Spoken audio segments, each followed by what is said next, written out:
Hello guys, welcome back to my channel, Trending Gallery 5. Kali ini kita akan rangkum alur film India berbahasa Tamil dengan judul Paramapadam Vilayatu. Film yang dirilis April 2021 ini disutradarai oleh Tiruganam dan dibintangi oleh Trisa Krishnan dan Nanda Durairaj. Paramapadam Vilayatu berkisah tentang perjuangan seorang ibu untuk menyelamatkan anak gadisnya dari sebuah aksi penculikan. Penasaran seperti apa ceritanya? Nah guys, makanya simak rangkuman alur film ini tanpa skip biar ketemu magisnya film ini. Oke, tanpa banyak basa-basi, kita langsung ke TKP.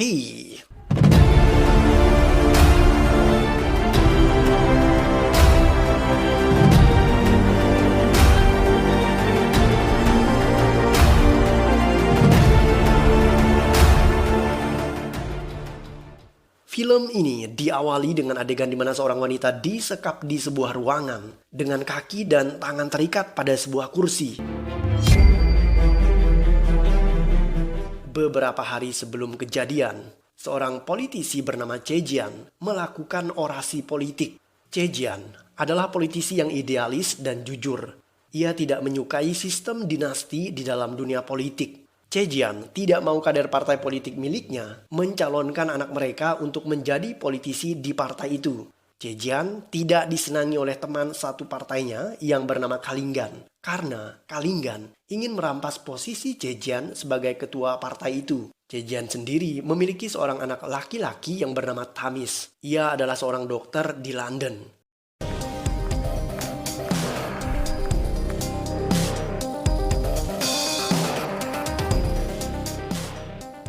Suatu hari, Chejian jatuh sakit dan mengalami koma.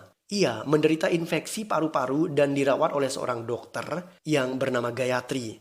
Gayatri adalah seorang dokter yang penuh integritas. Ia tidak mau menerima suap dari politisi dan ia bahkan tidak takut dengan mereka jika Gayatri berada pada posisi yang benar.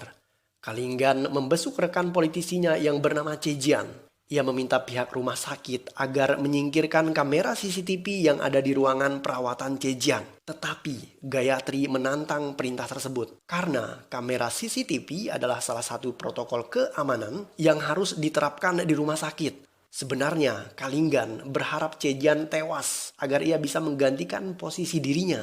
Bahkan ia merencanakan niat jahat ingin membunuh Chejian jika kamera CCTV tidak ada di sana. Karena Gayatri dianggap menjadi penghalang rencananya, Kalinggan mulai membenci Gayatri. Gayatri diminta melakukan konferensi pers terkait kondisi kesehatan sang politisi. Chejian sebenarnya dalam keadaan kritis. Namun Kalinggan meminta Gayatri menyampaikan bahwa Chejian sudah melewati fase itu. Gayatri menolak. Ia tidak mau berbohong karena hal itu melanggar kode etik kedokteran.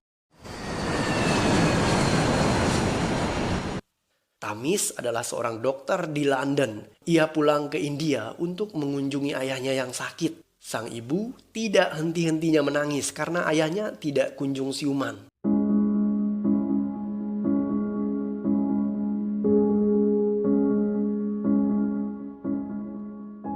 Seminggu setelah dirawat, Chejian belum menunjukkan tanda-tanda membaik. Ada seorang wanita pendukung fanatik politisi Chejian. Ia membakar dirinya di depan rumah sakit. Wanita ini melakukan ritual itu untuk menukar jiwanya dengan Chejian demi kesembuhan sang politisi idola.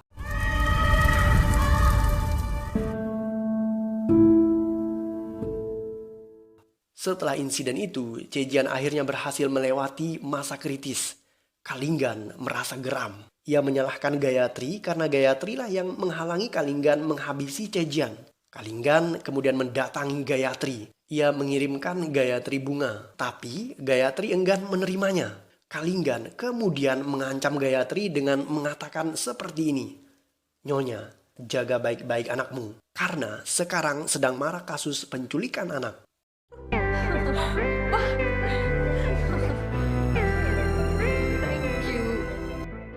Suji berulang tahun. Gayatri dan temannya yang bernama Priya memberikan kejutan kepada Suji. Priya memberikan hadiah kepada Suji berupa sebuah jam canggih yang berfungsi seperti ponsel. Suji terlihat sangat senang dengan hadiah itu. Pria dan Gayatri adalah teman baik dan pria ini bekerja sebagai reporter di sebuah TV swasta.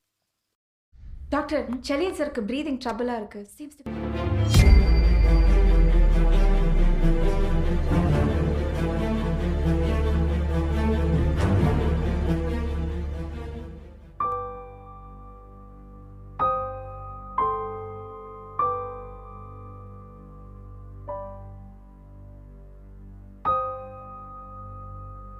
Cejian akhirnya meninggal dunia. Gayatri curiga jika Kalinggan menjadi dalang di balik kematiannya. Karena sebelumnya kondisi Cejian sempat membaik. Gayatri kemudian mengambil sampel darah Cejian untuk dianalisa. Setelah kematian Cejian, kubu partai oposisi terbelah menjadi dua. Ada yang mendukung Kalinggan dan ada juga yang mendukung Manimoji sebagai pengganti Cejian. Kedua kubu kemudian saling memanas dan terjadi baku hantam. Seorang pria mengusulkan agar mereka mengangkat anak Cejian yang bernama Tamis untuk menjadi pemimpin partai oposisi. Tamis sebenarnya menolak karena politik dinasti seperti itu berlawanan dengan idealisme ayahnya. Sejurus kemudian, wanita pendukung fanatik Cejian yang pernah membakar diri di depan rumah sakit mendatangi Tamis. Ia memohon kepadanya agar mau menjadi pengganti sang ayah. Melihat pengorbanan wanita ini, Tamis akhirnya bersedia menjadi ketua partai politik oposisi.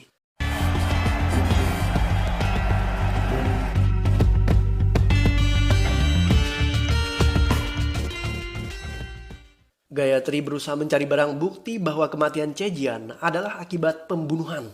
Ia mengambil microchip memori rekaman CCTV di mana Cejian dirawat. Kamera CCTV itu dipasang Gayatri secara tersembunyi untuk mencegah jika kamera utama dirusak oleh seseorang.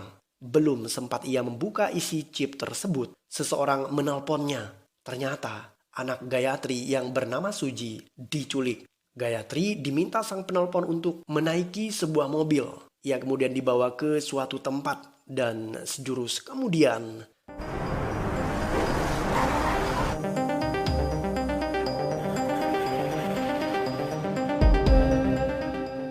seorang pria bernama David mendatangi Gayatri. Ia meminta microchip rekaman CCTV rumah sakit, tetapi Gayatri tidak mau memberikannya.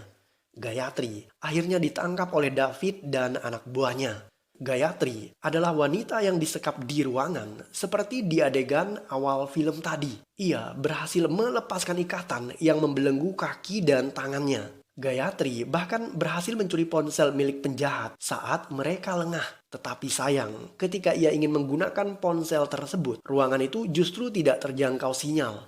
Para penjahat sebenarnya butuh microchip yang disembunyikan oleh Gayatri. Mereka siap memberikan anak Gayatri yang mereka culik, asal Gayatri mau memberikan chip itu. Gayatri setuju, dan akhirnya barter pun terjadi. Gayatri keluar dari ruang penyekapan, dua pria mendampinginya. Di hadapannya, anak Gayatri yang bernama Suji dibawa oleh beberapa penjahat. Suji kemudian menggigit tangan penjahat itu dan ia berlari menuju ibunya. Gayatri sendiri berhasil menghajar kedua pria yang ada di sampingnya dan ia segera meraih Suji. Mereka berdua kembali masuk ke ruang penyekapan dan mengunci pintu. Alhasil, Gayatri berhasil mendapatkan Suji, sedangkan chip yang diminta penjahat masih ada bersamanya.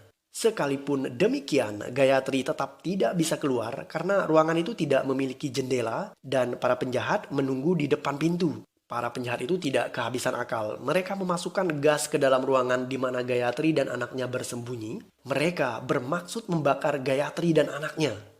Gayatri menutupi tubuh mereka dengan kain yang tebal. Ia menyalakan api dengan memercikan kabel listrik yang membuat gas meledak dan menyambar pintu. Kemudian mengenai para penjahat. Gayatri tidak terbakar karena kain tebal menyelimuti ia dan anaknya. Tetapi para penjahat tadi bertumbangan akibat ledakan yang terjadi. Gayatri dan anaknya segera melarikan diri di saat para penjahat itu kesakitan.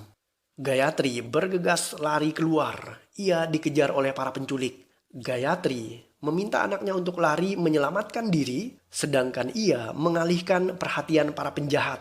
Sejurus kemudian, Gayatri dipukuli penjahat hingga pingsan, sedangkan Suji, ia berhasil melarikan diri. Suji adalah seorang anak tunawicara. Sekalipun demikian, ia bisa mendengar.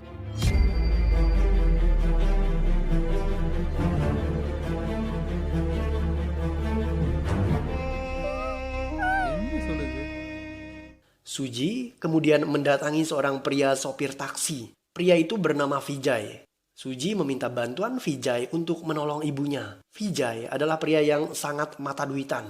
Ia tidak mau gratisan. Suji akhirnya memberikan jam tangan canggih miliknya kepada Vijay sebagai imbalan untuk menolong ibunya.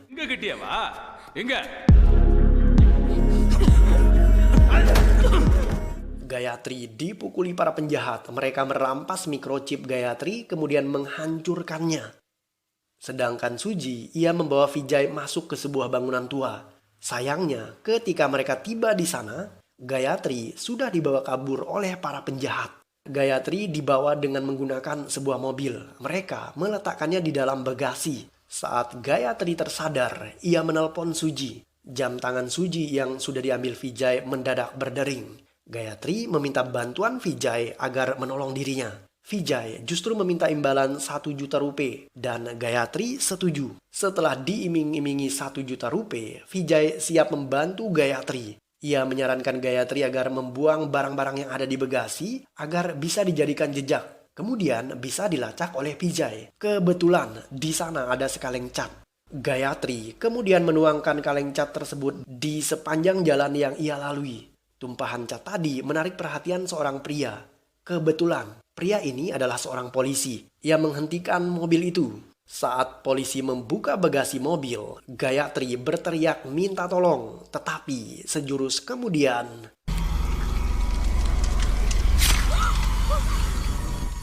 keempat penjahat tadi membunuh sang polisi. Mereka memukul Gayatri hingga pingsan.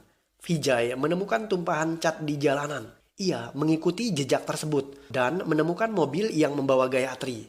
Vijay ternyata pemuda yang cerdas. Ia berhasil membunuh keempat penjahat tadi dengan cara yang sangat cerdik. Tetapi ada satu penjahat yang masih tersisa. Dia adalah David, bos dari 4 penjahat yang tewas sebelumnya.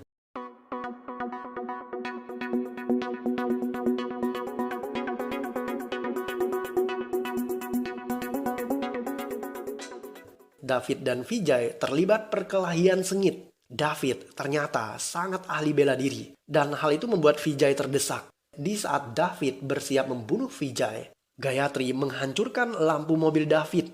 David ternyata seorang penderita akromatopsia. Ia tidak bisa melihat total dalam kegelapan. Kelemahan David ini dimanfaatkan dengan baik oleh Vijay. David akhirnya dengan mudah ditaklukkan Vijay. Vijay meminta bayarannya, namun Gayatri mengatakan bahwa David bukanlah bos penjahat yang menculik mereka. Karena bos penjahat yang sesungguhnya belum tertangkap. Dan orang itu adalah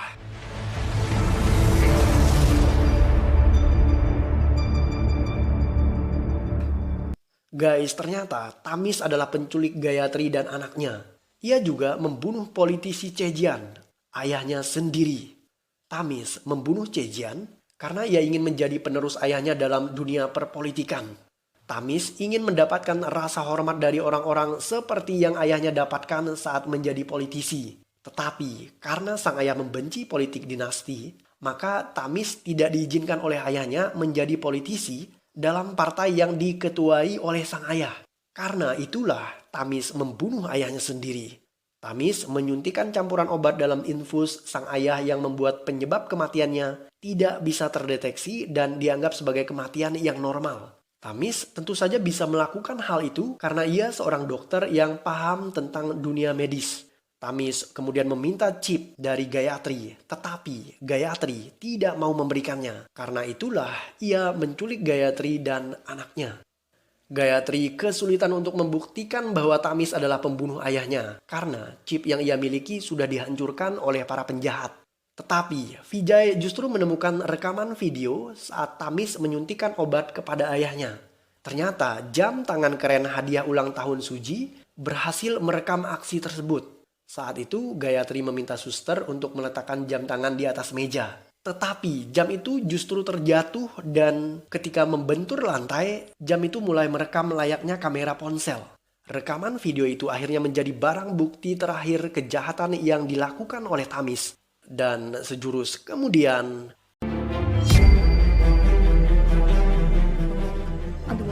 கொடுத்துருவோம் madam.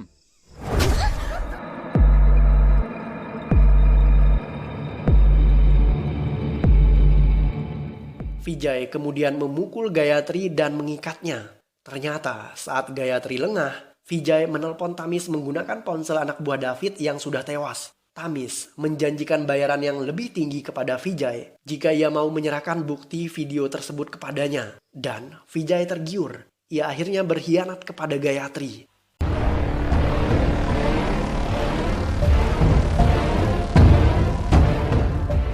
Tamis mendatangi Vijay. Ia membawa uang 150 juta rupiah. Vijay kemudian memberikan bukti video kepada Tamis. Sebelum Vijay mengambil uang hadiah miliknya, Tamis terlebih dahulu mengacungkan pistol ke arahnya. Ia ingin membunuh Vijay. Tetapi Vijay ternyata berhasil keluar dari todongan pistol Tamis. Ia kemudian memukul Tamis yang membuat pistolnya terjatuh.